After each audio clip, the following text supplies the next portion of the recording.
We have had very fruitful engagement, which I believe strongly will bear fruit and will help us continue to further enhance and entrench devolution.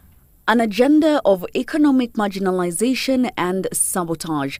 This being the claim that has brought together the three governors who have now taken issue with the Jubilee administration. In a joint statement, Joho, Dr. Kidero and Ranguma claim that, quote, since the inception of devolution, Jubilee has systematically implemented a scheme hatched to ensure the failure of this new system of governance, end quote.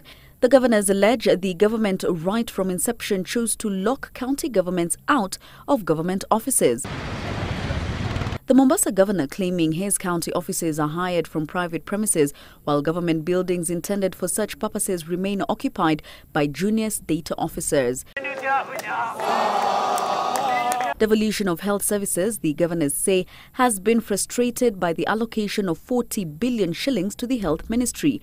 They opposed the medical equipment services project by the national government as well, claiming county governments across the country were coerced into paying for equipment that they had no say in procuring.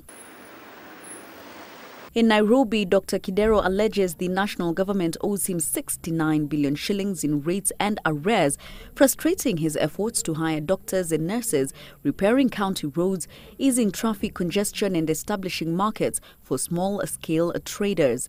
Most of the debt are piled up by the Ministry of Defence. Also lined up in the county's debtors list is the Kenya Airports Authority, the Police Service, the Office of the Deputy President and the Office of the President. In Kisumu, Ranguma claims the local economy is on the verge of collapse after Jubilee liberalized importation rules, allowing the entry of cheap fish from China to the detriment of local fishermen. The sugar industry is also on the governor's split hairs with the state. The Uganda-Kenya sugar deal, he says, has seen the local markets flooded with cheap sugar that have hurt industries in Muhoroni, Awendo and other parts of Nyanza and Western. The governors now are threatening to sue government if their demands for the following are not met. 1.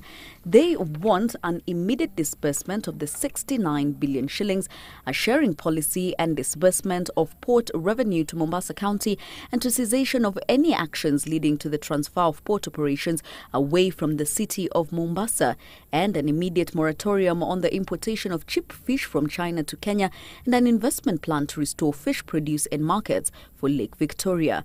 Jacky Maribe, Citizen Weekend.